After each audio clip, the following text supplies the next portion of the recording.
Hello, everyone. My name is Marion with DTM Real Talk Channel. It's the channel that you can tune into, have the ability to listen to the thoughts of others about topics all over the world that touch every one of our lives.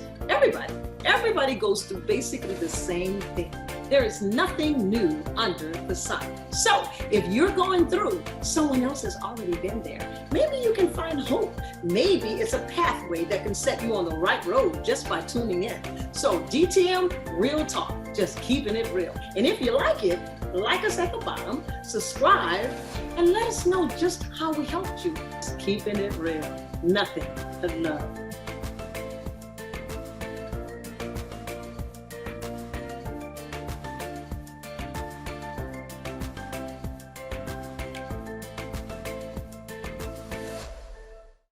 Good evening. This is DTM Real Talk, and we're just keeping it real tonight. And I have Danielle. Did I mess it up? No, you got it. Danielle with us tonight. And say hi to the good folks out there. Hello. And isn't she gorgeous? Yay. Yeah. Actually, I just met Danielle about 3 weeks ago, I think. And we were sitting at a table at a brunch, I think it was. And y'all know me, I'm looking for a story. So I asked everybody, and I got everybody's number. And it took about a week or two, and she said, I'm thinking about doing this. So yeah. So we have her on, and we're just going to share with the good folks. Where are you from originally? Originally, I'm from Louisville, Kentucky. No. Yeah. How you got here? So my aunt taught at LSU, and she taught radio broadcasting. And so she moved down. And after I got out of school, I said it was either Colorado or here. And so because my dad was an equal opportunist when it came to shoveling snow, I said, I don't want to shovel another flake of snow in my life. So I moved here. So what made you take those two options? Well, I had been to Colorado a few times and I loved it. It was so beautiful. And when my aunt moved here, I was 11. Okay. And so I would come and spend my summers here. And so after I got out of school, I had a house built in 97. Awesome. And which is, it was pretty awesome because I wasn't 23 years old yet. I signed the papers. Oh, wow.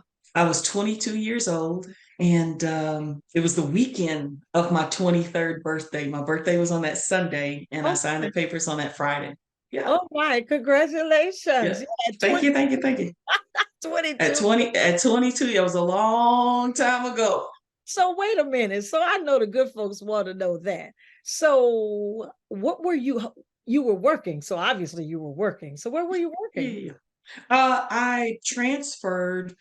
I was a manager at the Walmart in Bowling Green, Kentucky, because I went to school at Western Kentucky University. Yeah.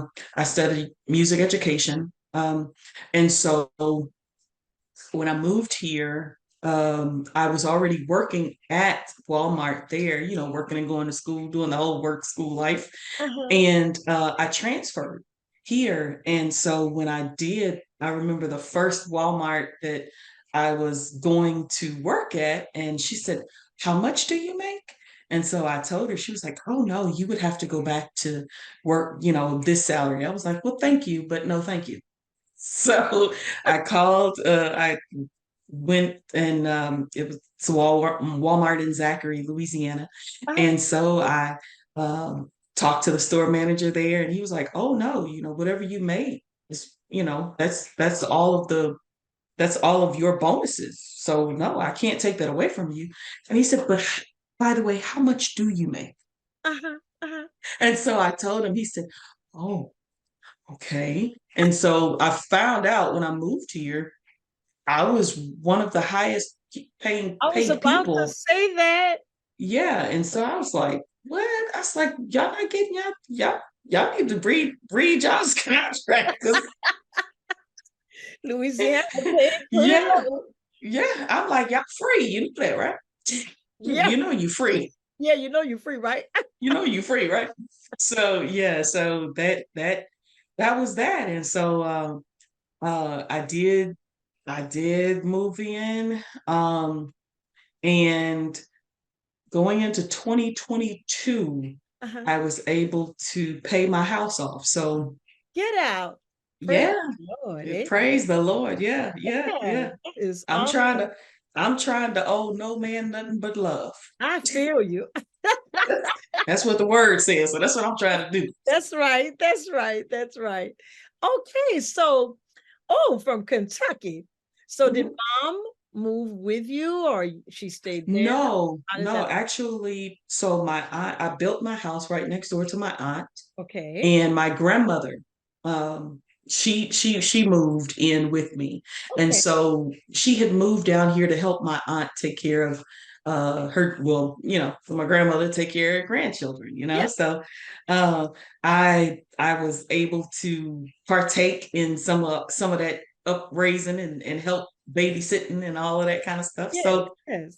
So, because so you, the you can teach the a few age things to these difference. young folks, huh? Yeah, yeah. I can teach a few things to y'all youngsters out there. So yeah, so the age difference between my mom and my aunt is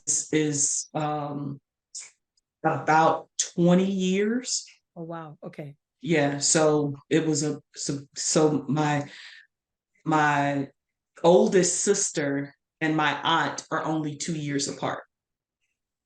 Okay. Yeah. Yeah. All right. All right. All right. Yeah. So how Yeah. many siblings do you have?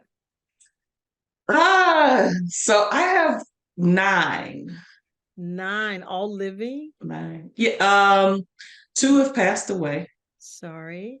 Yeah, Okay. two have passed away. One passed away in 2001. Okay. And then the other one passed away the same year as my mom, which was 2015. Wow.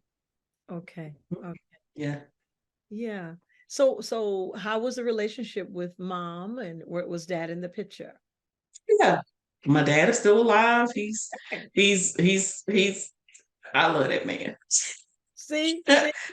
I love my daddy. I can't nobody say nothing bad about my daddy. I will go. I will tear it down Yeah, you have a little about my smoke, you have dad. a little smoke coming from the top of your head if they say something bad, huh? That's what I'm saying. You don't understand because my dad. I think my dad is where I get my sensitivity from. Uh-huh.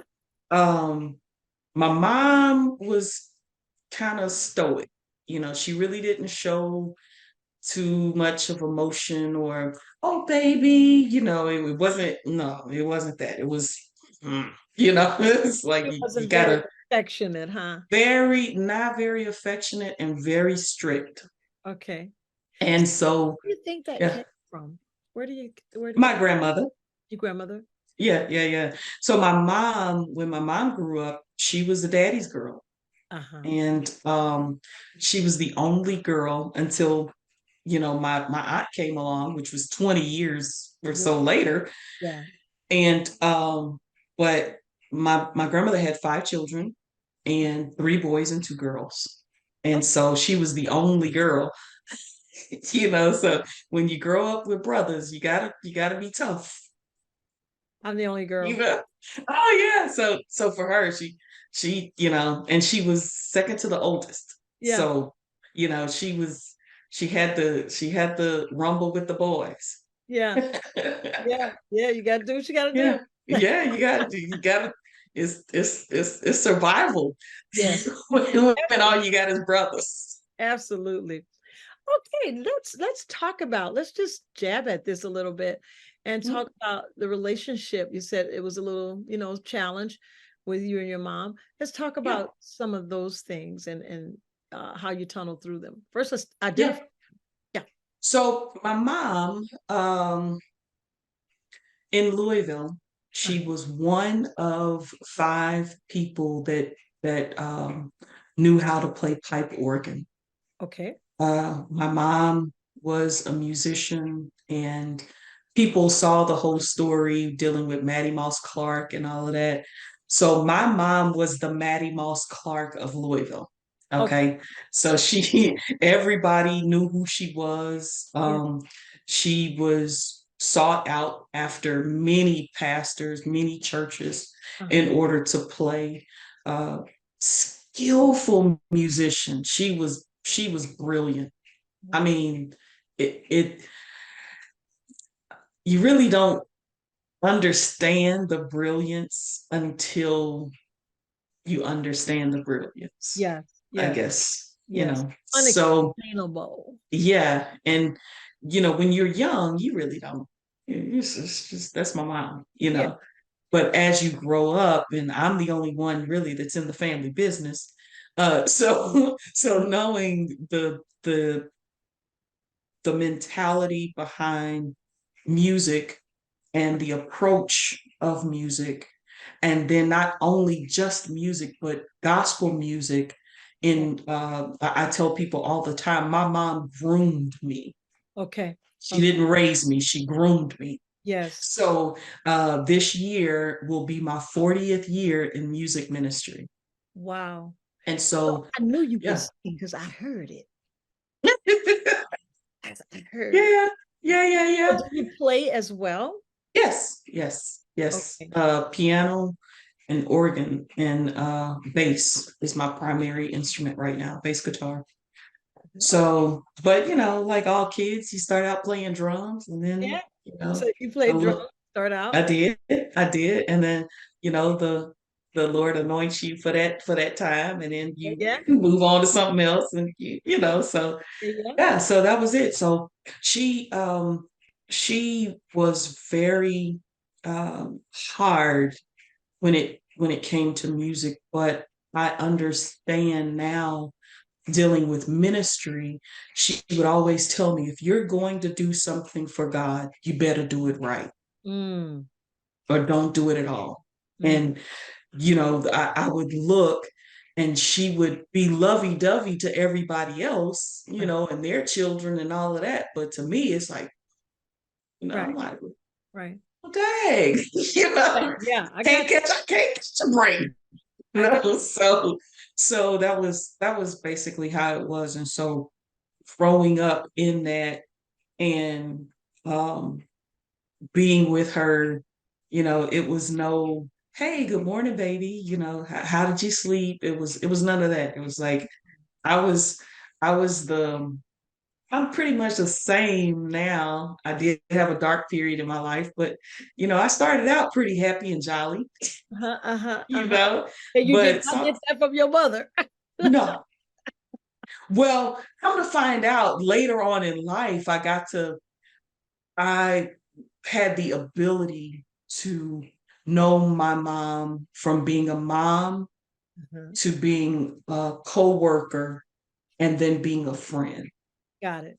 So, she was really fun, after I was grown. But growing up, she was not fun at all. Right, right. So if you look at it, when you look at it now, would you say that that produced a little insecurity in you as a child? Insecurity, probably not. Okay. It produced me not having to work hard. Hmm. Explain.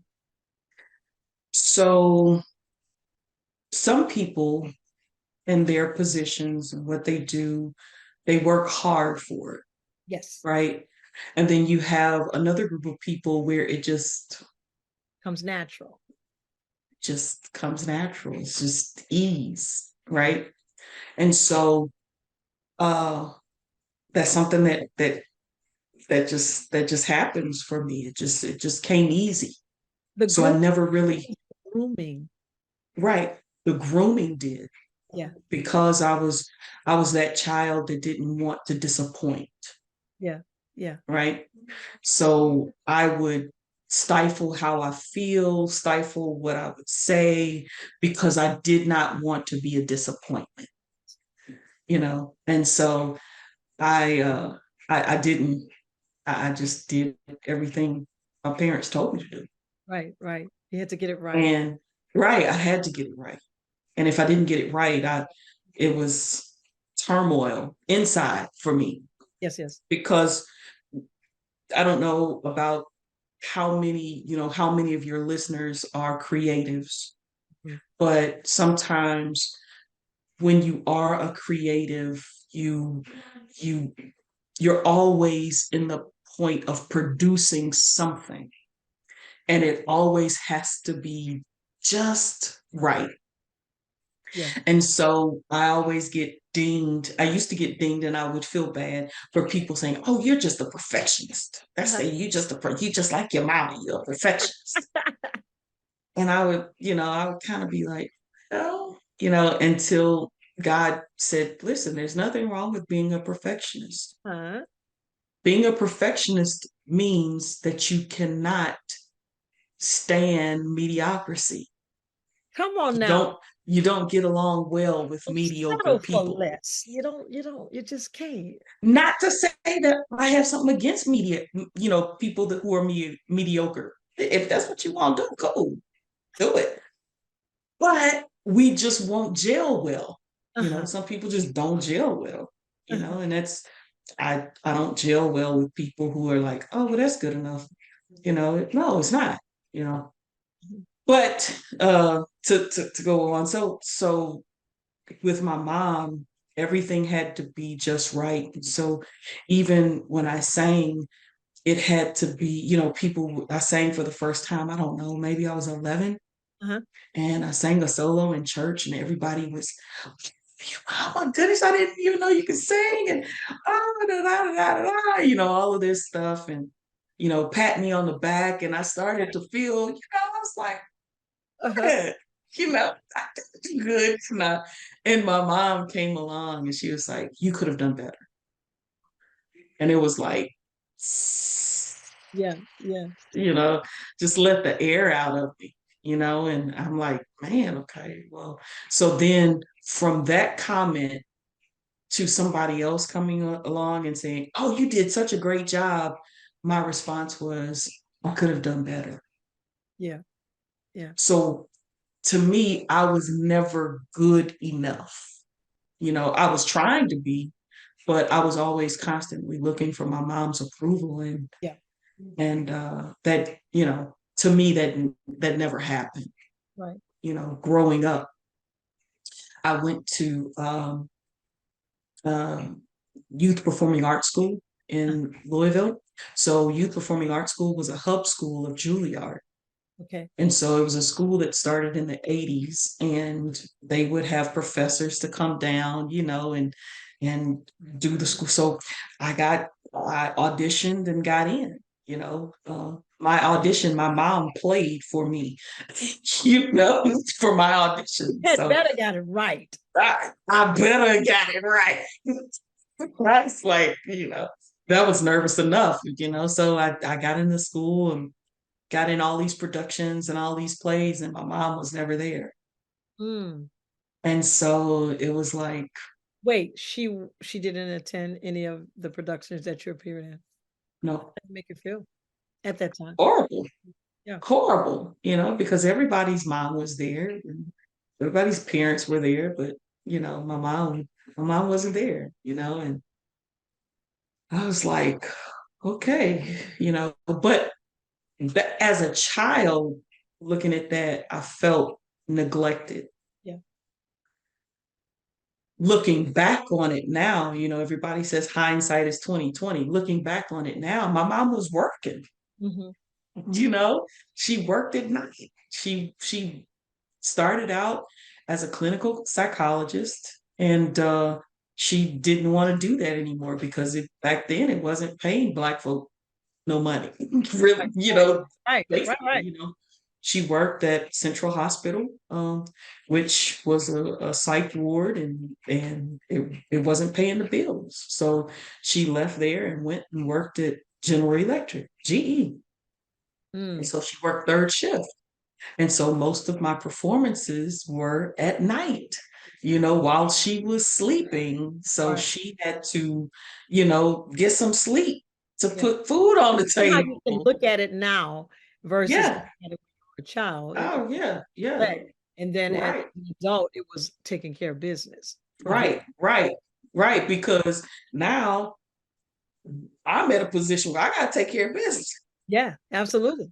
Absolutely. Some things, some leisurely things you cannot do because you got to take Yeah. care of business, you know. But growing up, I didn't, that made me feel like, okay, maybe, you know, she really doesn't love me, you Yeah. know.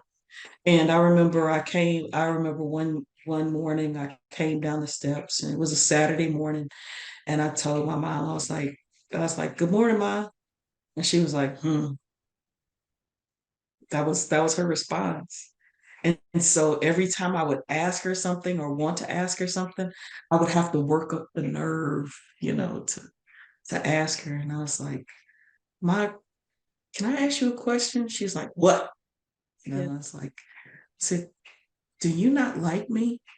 Oh, yeah. Do you not, I mean, did I do something wrong? Yeah. And at that moment, that's when she looked at me and she was like, what? What do you mean? And I think that was the first time that it had dawned on her that her demeanor made me feel defeated or deflated, you know. And so um, she was like, no, it was nothing that you did. But again, now looking back at it, it's like she and my dad had gotten divorced. She had to do what she had to do, Right. you know, to and it was she shouldn't have to, but she did, you Right. know. Yeah. And so that was that was it. But again, left in a position where stuff came to me easy. Picking up songs came easy. I went off to college and, you know, playing for churches, that came easy Mm. until I was in a position where I was had 10 classes. I just wanted to get out of school because that wasn't the school I wanted to go to. That was a school my mom picked, Hmm. you know, and I hated it Hmm. because it wasn't a performing arts school. It Right. was just a regular college, you know, and when you spend 4 years in a performing arts program Mm. and then you go to a regular college, Uh-huh. that's like culture shock. Yeah. I'm like, oh my gosh. Right. And so I ended up having a stroke. Physical stroke, a real stroke. Yeah, yeah, physical stroke. Everything on my left side was gone. And how old I were you couldn't, then? I was 19, Oh my goodness. 19 years old. Wow. Wow. Yeah. So did you know immediately that it was a stroke, or you didn't know? Mm-mm. Did you go to the doctor and to find out in the hospital and A find out? friend of mine was there when it happened, Uh-huh. and I was forgetting to breathe. And so I would try to say something or try to communicate, and it wasn't really, you know, Wow. coming through. This was like in '94, you Uh-huh. know, so I was I was young, you know, Yeah. and people really didn't know anything about strokes like they know now, you know, and so I was drooling, didn't have any feeling. So that happened. My mom and my grandmother came to pick me up from school and Mhm. took me to the neurologist and cardiologist, and I had all these appointments, and uh, the doctor said it was stress. Wow. Yeah. So I had to learn how to do stuff all over again. It left me with 4 spots on my brain. Mhm. Um, and some of and it affected my memory a lot. Mhm. So I would sit down on the organ Uh-huh. and my mom would be across the church and she's telling me and I'm looking at the organ. I'm like, it's pretty. What do I do with it? What do I do with this? I don't know what to do with it, Yeah, this is you amazing. know. Yeah. Yeah. Yeah, now So, don't know what but people. yeah, you really don't. And so, you know, doing all of that and then her having to deal with that as a parent, Uh-huh. you know, it was, I couldn't imagine Wow. knowing that you forced your child to do something that they didn't want to do. Right. And as a result of it, now they're sick, you know. So when Yeah, she passed, before she passed, were you ever able to um really have a straight out communication with so patient? this is the highlight to the story, right? Because remember, I told you I never worked for anything. Yeah. And I said, God, I want to have a better relationship with my mom. Right. And he said, okay, but she's not coming willingly. Mm. You're going to have to do the work. Mm-hmm. So picture I'm 24 years old now. Mm-hmm. Well, maybe not 24. Maybe I was 30. I don't know. But for the first time in my life, I had to work for something. Mm.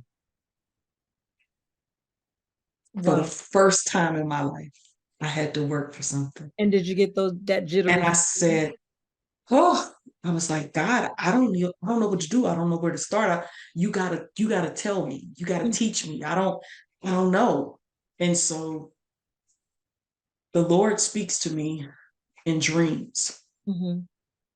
And I tell people all the time, I wake up tired. Wake up tired because I'm dreaming. Like I dream I can go to sleep for 5 minutes and I've had a dream. Wow. And I even went through a sleep study, and the man was like, "Oh no, no, you're probably just thinking that." And then after I did the study, and he saw all the waves, he was like, "In a matter of 5 minutes, almost 5 minutes, you were already in REM, Oh, wow. right?" So he said, "And that that doesn't happen." Mm. So I had a dream. In that dream, God showed me what had happened to my mom, and Mhm. so she was raped. That's what I was asking you earlier. Yeah. Something Yep. happened that your mom Yep. distant. She was Yep. protecting herself. Right. She was raped. Yes. But she never told any of She her never children. communicated it. It just came out Right. of behavior, the signs, the symptoms. Now remember, I had to, I know it took long to get that, but I had to tell you that because she was a clinical psychologist. Yeah. Yeah. I feel that. Yeah. So she knew all of the steps that she had to take. Yes. But sometimes in life, a doctor can't do surgery on himself. Yes. Yes. Right? And so he's got to have another physician in order to do that surgery. It's Yes. never really a lawyer. You can be a lawyer and be in court and try to defend yourself, Uh-huh. right? But you have so many emotions because you're too close to the situation. Right. So sometimes it's always best to get somebody else, even though you're skilled to do it. It's always best to get Absolutely. somebody else Absolutely. to do that work for you. So he showed me what happened, and he showed me the method. I called every day at 4 o'clock. Mm. Every single day I called at 4 o'clock. Did the conversation last long? Mm-mm. No. Sometimes it was less than 5 minutes. Yeah. But Yeah. I called every single day, Uh-huh. every single day, every single day.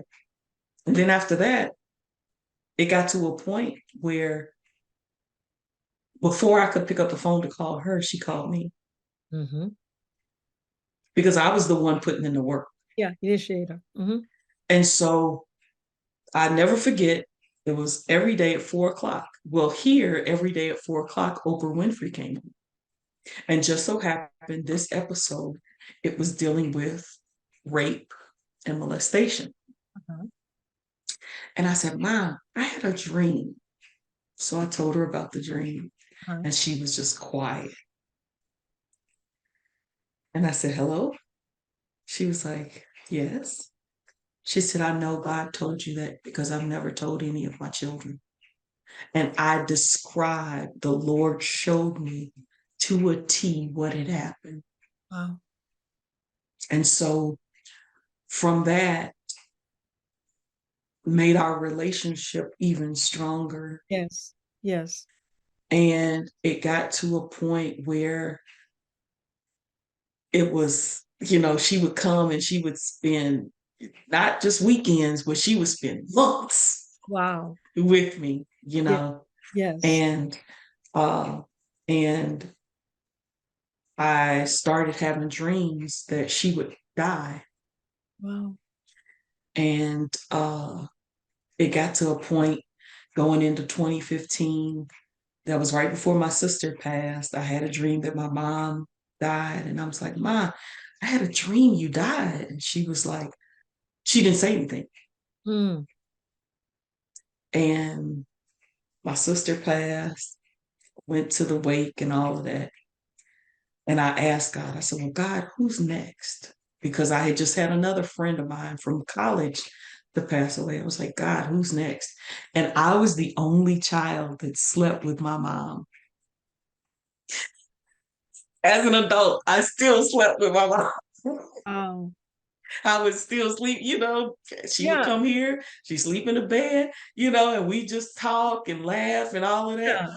And so at that time, I looked over, God turned me in the way my mom was laying in the bed.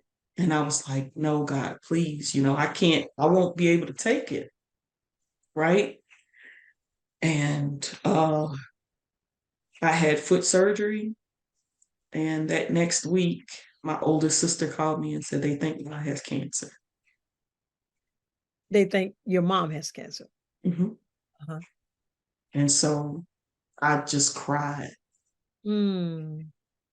I bawled Mm. because I'm like, this is it. Wow. And so with me having that foot surgery, it allowed for me to go home. So I went home, and she wasn't in the hospital 24 hours before I was there, stayed with her every single day, Wow. held her hand, Mm. prayed, I Yeah. fasted. I'm like, God, please, Yeah. I don't have anybody.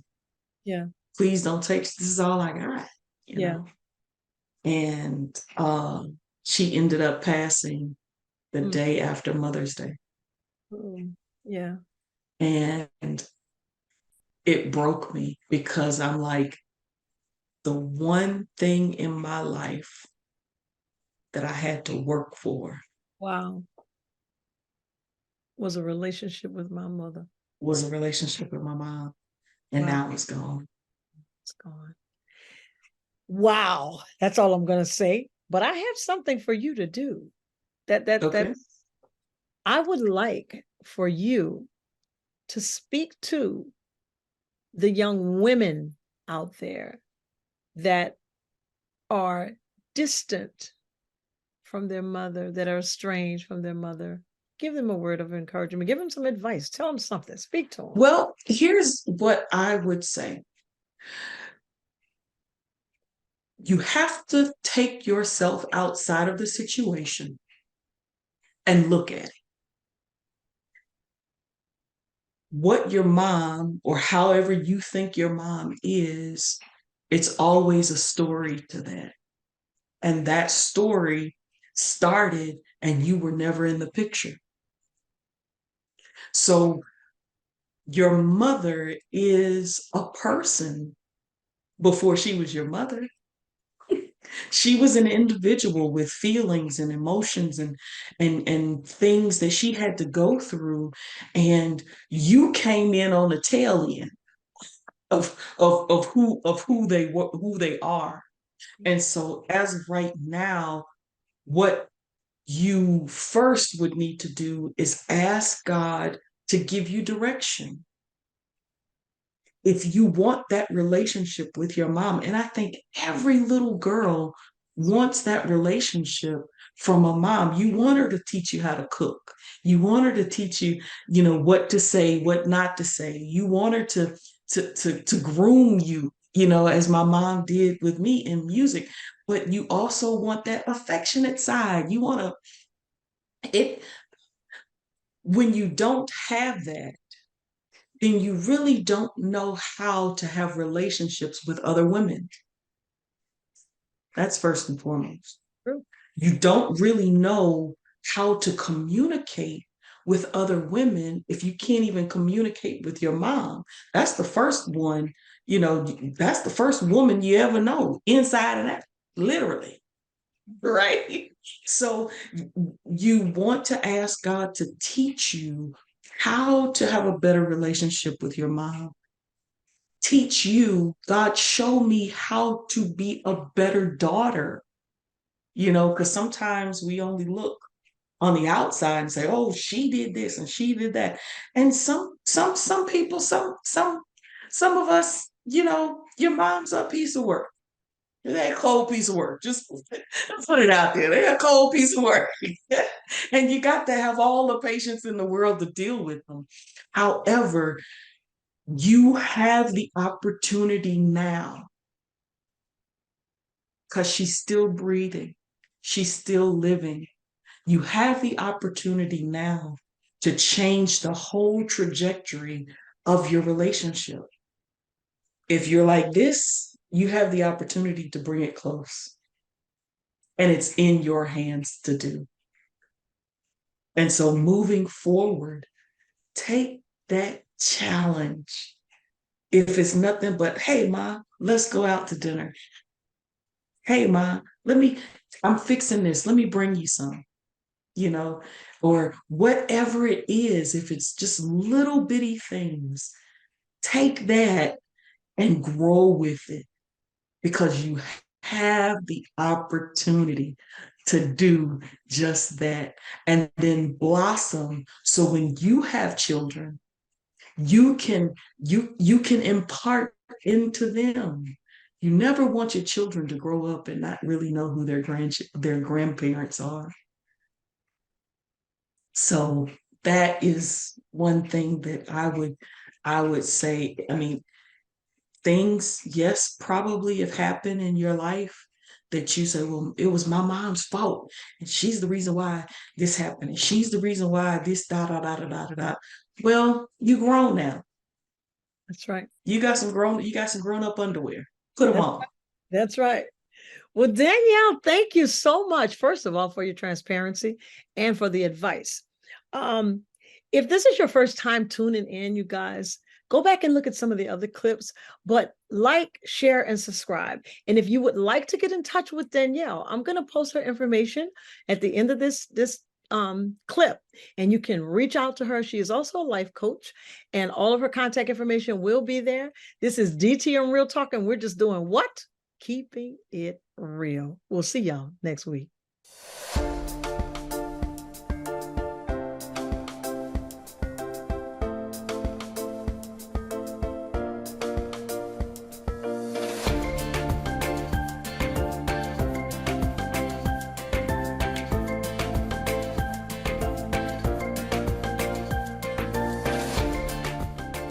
Thanks for watching DTM Real Talk. Be sure to join us for more conversation. And oh yeah, don't forget to hit that like button, share, and subscribe while you're there.